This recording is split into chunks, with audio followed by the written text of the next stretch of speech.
আমার চ্যানেলে তোমাদের সকলকে স্বাগত। আজ আমরা ক্লাস 5-এর রায় মার্টিন প্রশ্নবিচিত্রা থেকে অঙ্কের দ্বিতীয় পর্যায়ক্রমিক মূল্যায়নের 10 নম্বর স্কুল সলভ করব।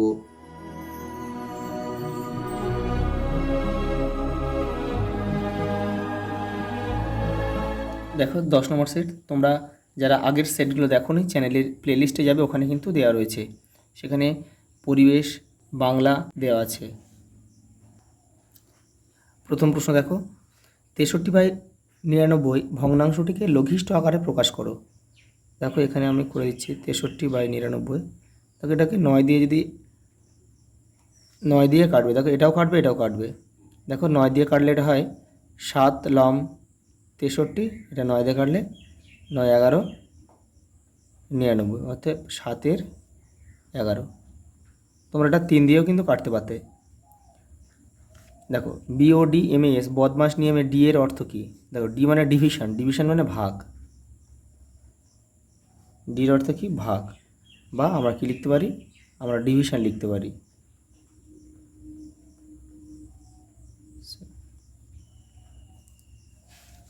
ওটা দেখো, দেখো 0.007 এবং 0.0007 এর মধ্যে কোনটি বড়? দেখো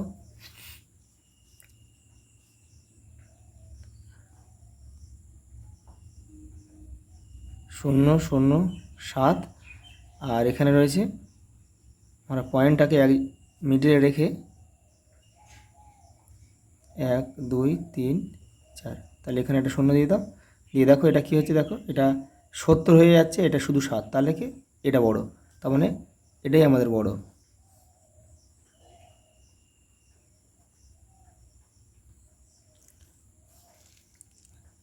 দেখো 225-এর বর্গমূল কত? 225-এর বর্গমূল হচ্ছে কি 15। এটা কি করে হলো? দেখো 225,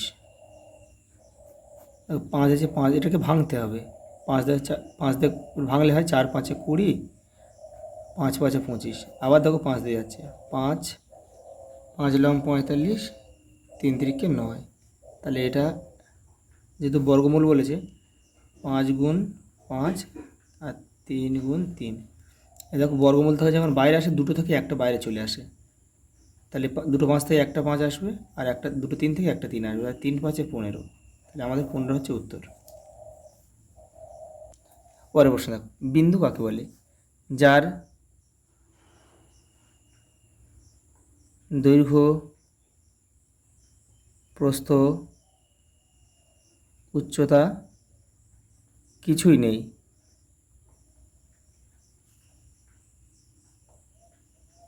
কেবল অবস্থান আছে,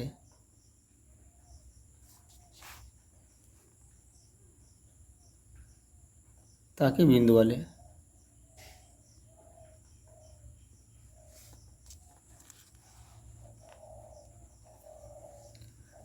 পরের প্রশ্ন দেখো, 5 সংখ্যাটিকে একটি অপ্রকৃত ভগ্নাংশে পরিণত করো। দেখো, তা অপ্রকৃত সংখ্যা মানে কি? সবসময় লব বড় হবে আর হর ছোট হবে। তাহলে 5 সংখ্যাটিকে একটু অপ্রকৃত ভগ্নাংশে, তাহলে 5টাকে আমাদের লবে রাখতে হবে, আর হরটা 5-এর থেকে ছোট করে দিতে হবে। তাহলে আমি এখানে 2 লিখতে পারি, 3 লিখতে পারি, 4 লিখতে পারি, 5 লিখলে কিন্তু হবে না, 4 পর্যন্ত লেখা যাবে। সত্য বা মিথ্যা লেখো। দেখো সরলরেখার কোনো প্রান্তবিন্দু নেই, এটা কিন্তু সত্য।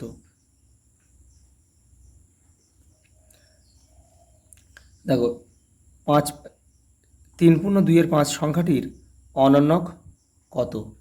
দেখো এটাকে আগে প্রথমে আমাদের ভাঙতে হবে, কোনাকুনি গুণ করতে হবে। দেখো 3 5 15 আর 2 17, তাহলে 17/5। এবার অনন্যক মানে কিন্তু সেই ভগ্নাংশটাকে উল্টে দিতে হয়। তাহলে এটা যদি আমরা উল্টে দিই তাহলে হবে কত? 5-এর 17। এই 5-এর 17টাই কিন্তু আমাদের উত্তর, এটাই আমাদের উত্তর। পাটা দেখো, নিচের প্রশ্নগুলির উত্তর দাও। দেখো 7/8-9 মিটার লম্বা একটি দড়ির 5/1-6 মিটার কেটে নিলে কত মিটার দড়ি পড়ে থাকবে। তাহলে এটা কী হবে বুঝতে পারছো, এটা কিন্তু বিয়োগ করতে হবে। দেখে নাও, দেখো কোনাগুনি গুণ করে মাথাটা তোমাদের কি যোগ করতে হবে। তাহলে প্রথমে এটা ভাঙলে কী হবে, 7 63, 63 আর 8 হচ্ছে 71, 71 নিচে 9, নিচে 9 বসালাম। এটাও একই এরকম, 5 6 30 আর 1 31, তাহলে 31 বাই কত 6। এবার আমাদের 6 9 আর 6 কি লসও করতে হবে। 3 খাবে, 3 3 9, 3 দিয়ে 6 আর যায় না, 3 3 9, 9 দিয়ে 18, 3 গুণ 3 গুণ সমান সমান 18 আমাদের লসাগু।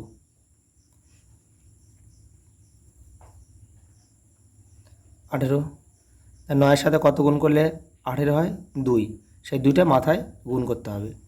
তাহলে কত হবে 171, 71-এর সাথে 2 গুণ করলে হয় 142। 6-এর সাথে কত গুণ করলে 18, 3, সেই 3টা কিন্তু মাথায় গুণ করতে হবে। তাহলে হবে 3-এর সাথে 31 গুণ করলে হয় 93, 93 হয়। এবার দেখো এটাকে আমাদের বিয়োগ করতে হবে। তাহলে দেখো এদিকে 42 রয়েছে আর এদিকে 7 দিয়ে দাও, তাহলে হয় কত, এটা হবে 49 আর উপরে নিচে কত আছে 18। এটাকে এবার উপরে বড় নিচে ছোট থাকলে কি করতে হয়, এটা ভাগ করে দেবে। 18 দিয়ে 18 দুগুণে 36, তাহলে নামলো কত 13। তাহলে আর যায় না, এটা উপরে উঠে যাবে, 18টা নিচে চলে আসবে।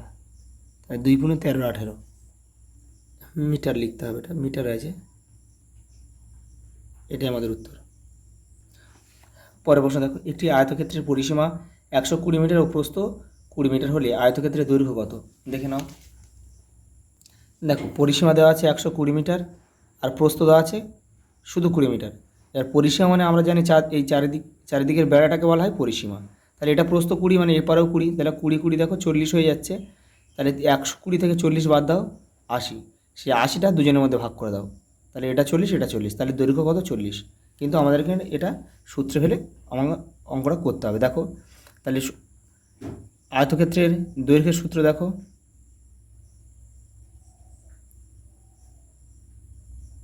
আয়তক্ষেত্রের দৈর্ঘ্য সমান সমান অর্ধ পরিসীমা, মানে পরিসীমা মানে পুরোটা, অর্ধ পরিসীমা মানে হাফ,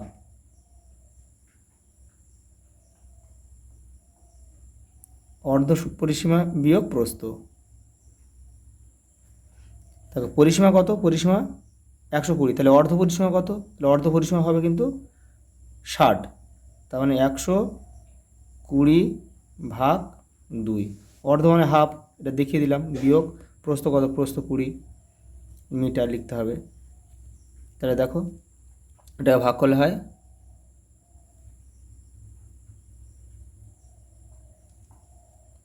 এটাকে ভাগ করলে হয় 60, 20 বাদ দাও 40, দেখো 40 মিটার আমাদের উত্তর। তাহলে দৈর্ঘ্য কত, দৈর্ঘ্য হচ্ছে 40 মিটার। দেখো পরের অঙ্কটা, মানের অধক্রমে সাজাও। অধক্রমে মানে ধীরে ধীরে কিন্তু ছোট হয়ে যাবে, অর্থাৎ বড় থেকে ছোট। দেখে নাও, দেখো প্রথমে আমাদের নিচেরগুলোকে কি লসাগু করতে হবে। দুটো 5, দেখো এটা 5 রয়েছে, এখানে 5 রয়েছে, তাহলে 5 দিয়ে যাবে, 5 1 5, 5 3 15, 3 9টা নেমে যাবে। তাহলে আবার দেখো 3 আর 9টা কত দিয়ে যাবে, এটা হচ্ছে তোমার 3 দিয়ে যাবে, 3 1 3, 3 3 9, তাহলে হলো 3 5 15, 3 5 15, 3 45, তাহলে আমাদের কি 45 হচ্ছে কি আমাদের লসাগু। তা 9-এর সাথে কত গুণ করলে 45, 5, এখানেও 5 এখানেও 5, তাহলে 5 দিয়ে 10 আর 5 হলাম 45। পরেরটা দেখো 15-এর সাথে কত গুণ করলে 45, 3, তাহলে নিচেও 3 উপরেও 3, তাহলে 3 1 3 আর নিচে হচ্ছে 45। 5-এর সাথে কত গুণ করলে 45, 9, 9 দুগুণে 18 আর 5 হলাম 45। এবারে বড়ো থেকে ছোট বলেছে, তাহলে এখানে উপরে কী বড় দেখো 18 বড়, 18 মানে 2 এর 5, তাহলে 2 এর 5 যে বড় তার দিকে কিন্তু এই বড় চিহ্নটা দিতে হবে, হা মুখটা দিতে হবে আর কি, খোলা মুখটা। তারপরে দেখো 10 রয়েছে, তাহলে 10 মানে 2-এর 9। তারপরে কেউ রয়েছে 3, 3 মানে 1-এর 15।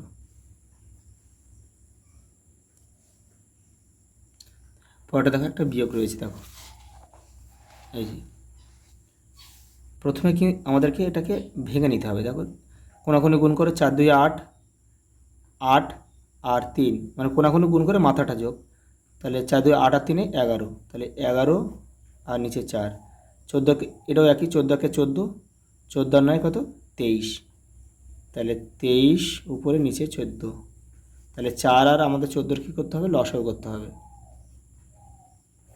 2 যাবে, 7 দিয়ে 14 আর যায় না, তাহলে আমাদের লসাগু কত হলো 28। 7 দিয়ে 14, 14 দুগুণে 28, তাহলে 28 আমাদের লসাগু হলো। 4-এর সাথে কত গুণ করলে 28, 7, 7টা মাথায় গুণ করো, 4 7 28, 7 11 77। 14-এর সাথে কত গুণ করলে 28, 2, সেই 2টা মাথায় গুণ করো, 23 দুগুণে 46। তাহলে এটা বিয়োগ করলে কত হবে, এটা বিয়োগ করলে হবে তোমার 27, আর এদিকে 4 থাকবে মানে 31, 31/28। তাহলে 31/28 মানে এটাকে কী করতে হবে, এটাকে কিন্তু আবার ভাগ করে দিতে হবে। 28 1-কে 28, 3, 3টে উপরে উঠে যাবে, 28টা নিচে নেমে যাবে। তাহলে উত্তর হয়ে গেল কত, 1/3/28। পরেরটা দেখো, সরল রেখাংশ ও রশ্মির মধ্যে দুটি পার্থক্য দেখে নাও। এটা কিন্তু আগের সেটগুলোতে হয়েছে, এটা এই দেখো, এটা তোমরা লিখবে।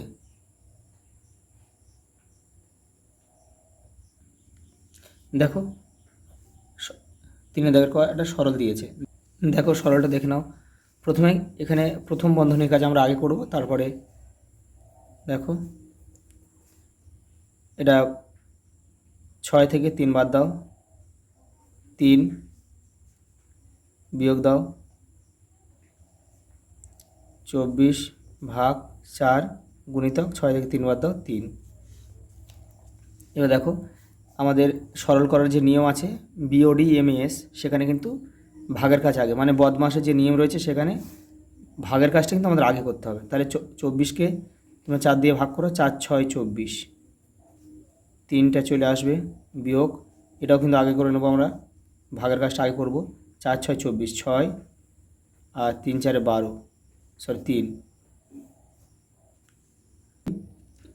3 6 18, আমাদের যেটা গুণের কাজ আগে করতে হবে এখানে, 3 6 18 আর এদিকে বিয়োগ 3 6 18, তাহলে কত হবে 0। এবার দেখো বইয়ের পেছনে কিন্তু উত্তর কত আছে বলো তো, এই উত্তর কিন্তু 16 আছে, কিন্তু এটা এই 16টা ভুল আছে, কারণ এটাই অঙ্কটা সঠিক। যদি এখানে একটা ভাগ, এই 4-এর পাশে ভাগ থাকতো, ভাগ, তাহলে কিন্তু অঙ্কটা আমাদের 16 হতো, তাহলে এটাই কিন্তু আমাদের সঠিক উত্তর। পরেরটা দেখো, একটি বাঁশের 2-এর 13 অংশ লাল, 1-এর 3 অংশ সবুজ এবং 8-এর 39 অংশ হলুদ রং করা হয়েছে, তাহলে বাঁশের কত অংশ রং করা বাকি আছে। তাহলে আমাদের এখানে ধরে নিতে হবে যে, মনে করি সম্পূর্ণ বাঁশটি 1 অংশ, তাহলে কী করবো আমরা, এই 3টেকে যোগ করব, যোগ করে যে উত্তরটা হবে সেটা 1 থেকে বিয়োগ করলে কিন্তু আমাদের বাকি অংশটা বেরিয়ে যাবে। দেখো মনে করি সমগ্র বাঁশটি 1 অংশ, এবার দেখো রং করা হয়েছে,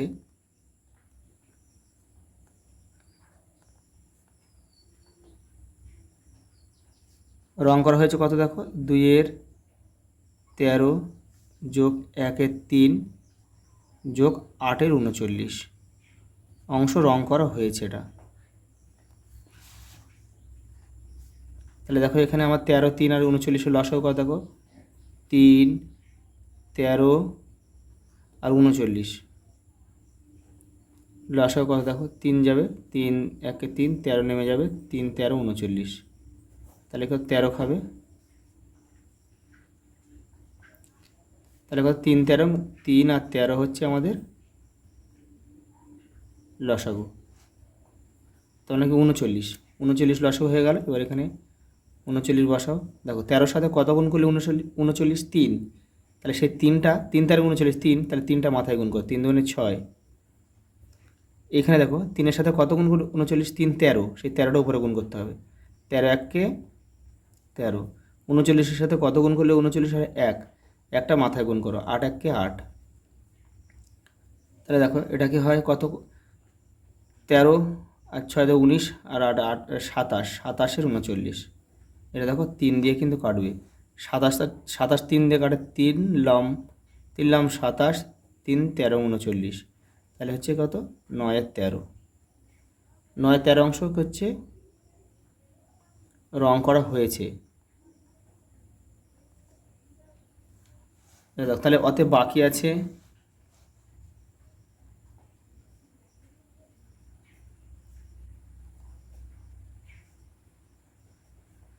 দেখো এখান থেকে কিন্তু আমাদের উত্তর পাওয়া যায়। দেখো মোট অংশ 13, তার মধ্যে রং করা হয়েছে কত 9, তাহলে পড়ে আছে কত 4, তাহলে 4-এর 13 কিন্তু রং করতে বাকি আছে, কিন্তু আমাদের এটা দেখাতে হবে। দেখো রং করতে বাকি আছে, তাহলে 1 থেকে বলেছিলাম বিয়োগ করতে হবে, 1 বিয়োগ 9-এর 13।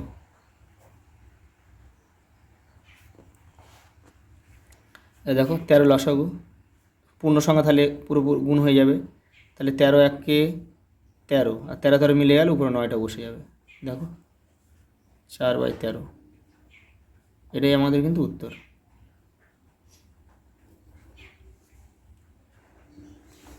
পরের অঙ্কটা দেখো, সমান ক্ষেত্রফল বিশিষ্ট দুটি আয়তকার জমির প্রথমটি দৈর্ঘ্য 56 মিটার ও পরিসীমা হচ্ছে 208 মিটার। দেখো এখানে কিন্তু বলেছে সমান ক্ষেত্রফল বিশিষ্ট, মানে কি দুজনের দৈর্ঘ্য প্রস্থ যাই হোক না কেন, ক্ষেত্রফল কিন্তু দুজনের সমান। দ্বিতীয় জমির প্রস্থ কত 42 মিটার হলে প্রত্যেক জমির ক্ষেত্রফল বের করতে হবে, মানে একটা জমির ক্ষেত্রফল বের করলেই কিন্তু দুটো জমির ক্ষেত্রফল বেরিয়ে যাবে, যেহেতু এখানে বলেছে সমান ক্ষেত্রফল বিশিষ্ট। এবং দ্বিতীয় জমির পরিসীমা নির্ণয় করো।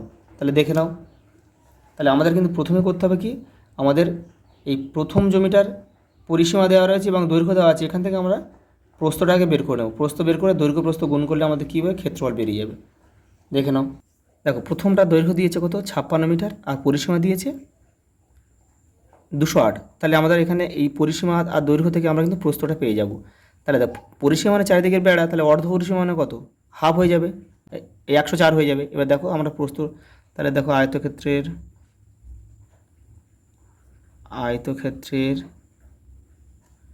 প্রস্থ সমান সমান আমরা কি লিখতে পারি, অর্ধ পরিসীমা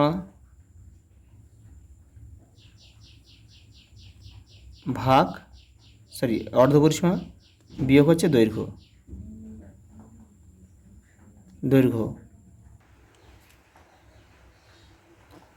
তাহলে অর্ধ পরিসীমা দেখো কত, অর্ধ পরিসীমা হচ্ছে 200, যদি 8 হয় তাহলে অর্ধ পরিসীমা কত, হাফ হয়ে যাবে 104। আর বিয়োগ দৈর্ঘ্য কত, দৈর্ঘ্য হচ্ছে 56 মিটার, বিয়োগ করো, এটা বিয়োগ করলে হবে 48 মিটার।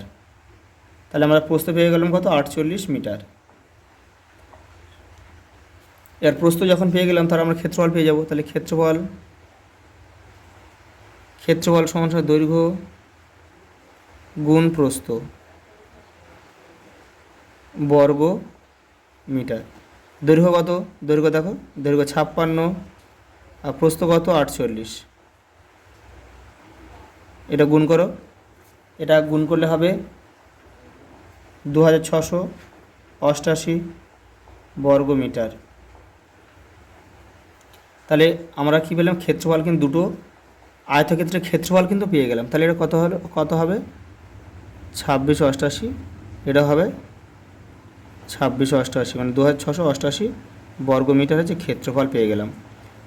দ্বিতীয়টার ক্ষেত্রফল পেয়ে গেলাম, প্রস্থ পেলাম, তাহলে দৈর্ঘ্য এটাকে আমাদের প্রস্থ বের করতে বলেছে, পরিসীমা বের করতে বলেছে। পরিসীমা মানে আগে কিন্তু আমাদের দৈর্ঘ্য বের করতে হবে। তাহলে দেখো দৈর্ঘ্য বের করার সূত্র কি, এটাকে এই ক্ষেত্রফলকে এই প্রস্থ দিয়ে ভাগ করলে দৈর্ঘ্য বেরিয়ে আসবে। তাহলে দেখো এখানে ক্ষেত্রফল কত, ক্ষেত্রফল হচ্ছে 2688, প্রস্থ কত, প্রস্থ হচ্ছে 42, এটা ভাগ করবে, এটা ভাগ করলে আসবে তোমাদের 64 আসবে, 64 মিটার আসবে। তাহলে এটা হয়ে গেলে 64 মিটার। তাহলে দেখো এবার পরিসীমা লিখতে হবে। পরিসীমা চেয়েছে আমাদের, তাহলে পরিসীমা সমান সমান আমরা কি জানি, পরিসীমা সমান সমান আমরা জানি কি 2 গুণ আয়তক্ষেত্রের পরিসীমার সূত্র কি 2 গুণ দৈর্ঘ্য প্লাস প্রস্থ মিটার, মিটার বলেছে। এবার দেখো দৈর্ঘ্য কত, দৈর্ঘ্য হচ্ছে তোমার 64 বেরোলো, প্রস্থ ছিল 42, দেখো তাহলে হয়ে গেল কত 2 গুণ এটা যোগ করলে হয় 106 মিটার, তার মানে এটা হবে কত, এটা গুণ করলে হয় 212 মিটার পরিসীমা। এটা একটা উত্তর, আর আমাদের এটা একটা উত্তর। পরেরটা দেখো, খেলার মাঠে বর্গাকারে সাজানো ছাত্রদের 12টি সারি আছে, পরে আরও 25 জন ছাত্র যোগ দিলে তাদের সবাইকে বর্গাকারে সাজানো গেল। তাহলে প্রতি সারিতে এখন ছাত্র সংখ্যা কত? দেখো এখানে বলেছে, দেখো বর্গাকারে সাজানো ছাত্রদের 12টি সারি আছে, তাহলে এখানে একটা লাইনে 12টা আছে, তাহলে এরকম 12টা কিন্তু লাইন আছে। তাহলে এখানে যখন 12টা সারি রয়েছে, তখন মোট ছাত্র সংখ্যা কত দেখে নাও। দেখো 12টা যখন সারি রয়েছে, প্রত্যেক লাইনে 12টা করে রয়েছে, অতএব মোট ছাত্র সংখ্যা হবে কত, 12 স্কোয়ার মানে বর্গ।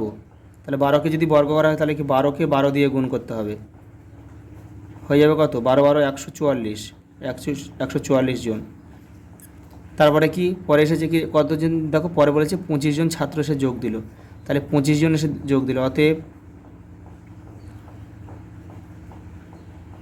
25 জন যোগ দিলে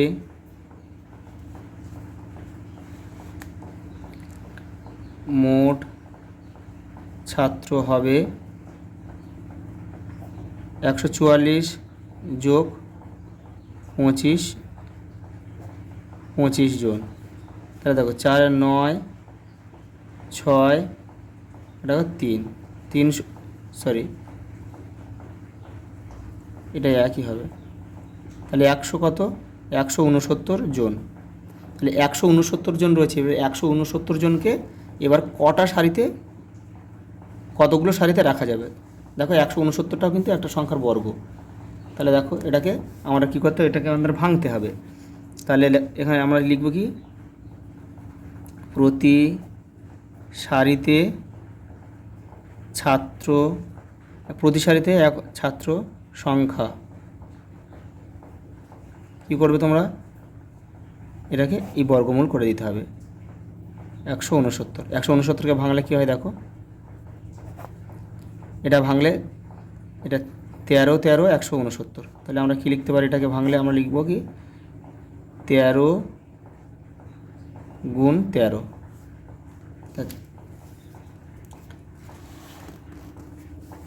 13 গুণ 13।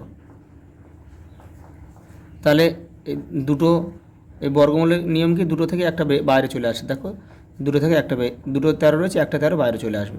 অতএব এখন প্রতি লাইনে কিন্তু 13 জন করে ছাত্র রয়েছে, এটাই আমাদের উত্তর।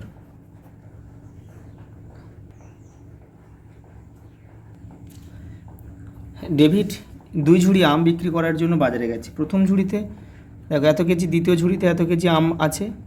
দিনের শেষে দেখলো প্রথম ঝুড়িতে এত কিগ্রা ও দ্বিতীয় ঝুড়িতে এত কিগ্রা আম আছে, সে মোট কত কিগ্রা আম বিক্রি করলো। তাহলে তোমরা কি করবে, প্রথম ঝুড়িতে আম ছিল এত, তাহলে দেখো প্রথম দিনের শেষে দেখা গেলো প্রথম ঝুড়িতে আম রয়েছে এত, তাহলে কি কিছু আম বিক্রি হয়ে গিয়েছে, তাহলে কত আম পড়ে গেছে, তাহলে 25 থেকে এটা বিয়োগ করবে, মানে এই সংখ্যাটা থেকে এটা বিয়োগ করবে, প্রথম ঝুড়ি থেকে প্রথম ঝুড়ি বিয়োগ। আবার দেখো একইভাবে দ্বিতীয় ঝুড়িতে ছিল, দেখো 28 কেজির একটু বেশি ছিল, দ্বিতীয় ঝুড়িতে আম পড়ে আছে 7 কেজির একটু বেশি, তাহলে কি করবে, এটাও কিন্তু বিয়োগ করবে। দুটো বিয়োগ করার পরে যেটা বিয়োগ করবে সেটা কিন্তু বিক্রি হয়ে গিয়েছে, তাহলে এখানে আমাদের বলেছে সে মোট কত আম বিক্রি করলো, তাহলে এই দুটো বিয়োগ করে যে উত্তরটা হবে সেটা যোগ করলে কিন্তু আমাদের উত্তর বেরিয়ে যাবে। দেখে নাও, আমি অঙ্কটা এখানে তোমাদের করে দিয়েছি। দেখো প্রথম ঝুড়ি যেটা নিয়ে গেছিলো আর এটা পড়েছিল, অর্থাৎ এটা বিক্রি হয়েছে। দ্বিতীয় ঝুড়িতে একই রকমভাবে এটা 21.199 কেজি হচ্ছে বিক্রি হয়েছে। এবার এই দুটো বিক্রি হয়েছে, এই দুটো বিক্রি হয়েছে, তাহলে কী করো, এই দুটো যোগ করলে আমাদের মোট কত বিক্রি হয়েছে বেরিয়ে যাবে। দেখো এই দুটো আবার যোগ করে দিয়েছি, 43.856 হচ্ছে আমাদের উত্তর। পরের প্রশ্ন দেখো, লাস্ট প্রশ্ন। স্কেলের সাহায্যে যে কোনো দৈর্ঘ্যের একটি একটি সরল রেখাংশ অঙ্কন করো ও রেখাংশটির নাম দাও ও দৈর্ঘ্য পরিমাপ করো। এটা তোমরা করবে, এটা পেন্সিল দিয়ে করবে। এরকম একটা রেখা টানবে, রেখা টেনে পেন্সিল দিয়ে বা স্কেলের সাহায্যে করে এটা এটা কত অংশ হবে এবং নাম একটা দেবে, এবি একটা নাম দেবে, আর এটা স্কেলের সাহায্যে মেপে দেখবে যে এটা কত হয়েছে। এটা কিন্তু তোমরা পেন্সিল আর স্কেলের সাহায্যে করবে। আজ এই পর্যন্ত, দেখা হবে পরের ভিডিও।